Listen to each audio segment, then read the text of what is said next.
Hockey stick নয়, hockey, football, cricket, hockey. Paschimbangla খেলাধুলা তো রসতলে গেছে, তো খেলাধুলোর পরিবর্তন দরকার আছে, খেলাধুলোর উত্থানের দরকার আছে, খেলার পরিবেশের দরকার আছে। এখানে তো খালি একটাই কাটমানি খেলা চলছে, তো সেই জন্য আমরা খেলাধুলাকে প্রমোট করে দেখছেন। মোদী সরকার আসার পরে অলিম্পিক, কমনওয়েলথ, এশিয়ান গেমসের ডজন ডজন পদক আছে। 100-র বেশি, 100 অলিম্পিক এতে হয়ে গেল, এশিয়ান গেমসে 25টা হয়ে গেল অলিম্পিকে।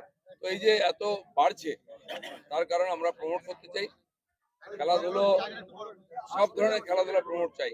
পশ্চিমবাংলা একসময় নেতৃত্ব খেলাধুলায়, আজকে আমরা পিছিয়ে গেছি। দাদা, ভোটের মুখে হাওড়ায় শাসকের শাসানি, উত্তর হাওড়ার তৃণমূল বিধায়ক গৌতম চৌধুরী তিনি বলছেন যে ভোট না দিলে জল পাওয়া যাবে না। জনতা এই সব কটা গুন্ডা নেতাকে হারাবে। যারা সমাজ বিরোধী তারা আজকে নেতা হয়ে গেছে, তারা ধমক চমক ছাড়া কিছু বোঝে না, লুটপাট ছাড়া কিছু বোঝে না। এক একটা করে ধরা হচ্ছে, এরা সব ভেতরে যাবে। কিন্তু জনতার মধ্যে উৎসাহ সাহস এসে গেছে এদের বিরুদ্ধে কথা বলার। এবারে লাইনে দাঁড়িয়ে দমাদম ভোট দেবে, এদেরকে হারাবে। দাদা, শাহজাহানকে বাঁচাতে মরিয়া মমতা, আদালত যেটা পর্যবেক্ষণ দিচ্ছে যে একজনের স্বার্থ সুরক্ষিত করতে এত তৎপরতা কেন? এর আগেও হয়েছে। ওনার যত এই যে প্রাণভোমরা শাহজাহানের মতো লোকেরা, যার উপরে টিএমসি বেঁচে আছে, সরকার দাঁড়িয়ে আছে, তাদের টাকা পয়সা, তাদের লাঠির জোরে এক একটা পিলারকে ভাঙছে আদালত, ইডি, সিবিআই। মমতা ব্যানার্জির মতো যারা গুন্ডা পুষে রাজনীতি করেন, তারা ধীরে ধীরে ভিখারির জায়গায় চলে যাবে।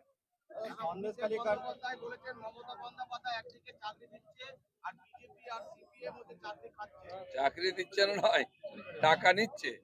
এই ধরনের শিক্ষায় চাকরি বিক্রি করেছে, এর আগে ইতিহাসে কথা হয়নি।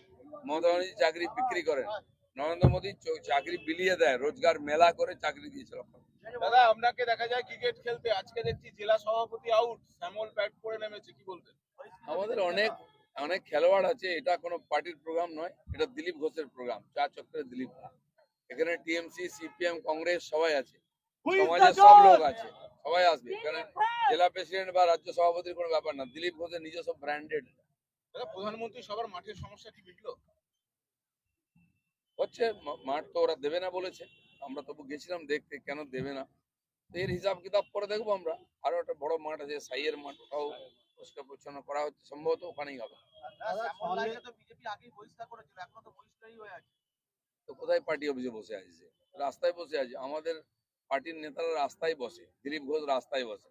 যারা বিজেপি করে তাদেরকে রাস্তায় বসতে হবে, এসিতে বসলে সারা পার্টি হবে, বিজেপি হবে না। দাদা, সন্দেশখালী মামলায় আদালতে বিস্ফোরক করতে ইডি, যেটা ইডি সূত্রে জানা যাচ্ছে যে শাহজাহানের দুর্নীতির টাকা আরো 2 মন্ত্রীর কাছে গেছে বলে ইডি দাবি করছে। অনেক মন্ত্রীর কাছে গেছে, অনেক এমএলএ, এমপি কাছে, সরকারের কাছে গেছে, কালীঘাট পর্যন্ত গেছে। টাকারও কোনো সীমা নেই। আর কতজন লোকের পাঠিয়েছে তার কোনো তালিকাও এখনো আসেনি, সব আসবে, চিন্তা করবেন না। ভোটের চেয়ে বড় গেম কি আছে?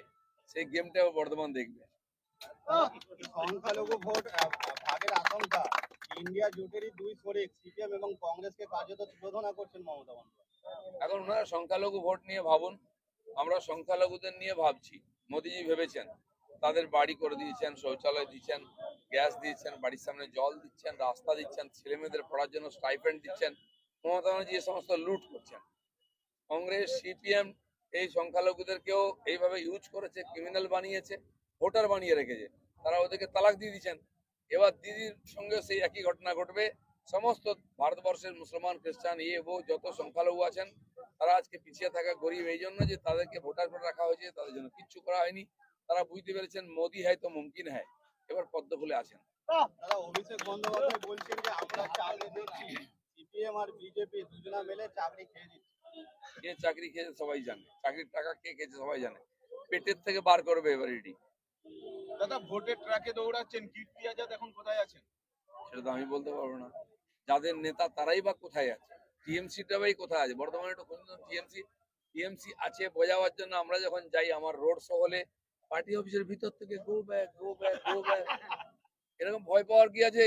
এই রোদ্রে ঘরে ঢুকে গেলে এমনি ঘরে ঢুকিয়ে দিয়েছি টিএমসি কে।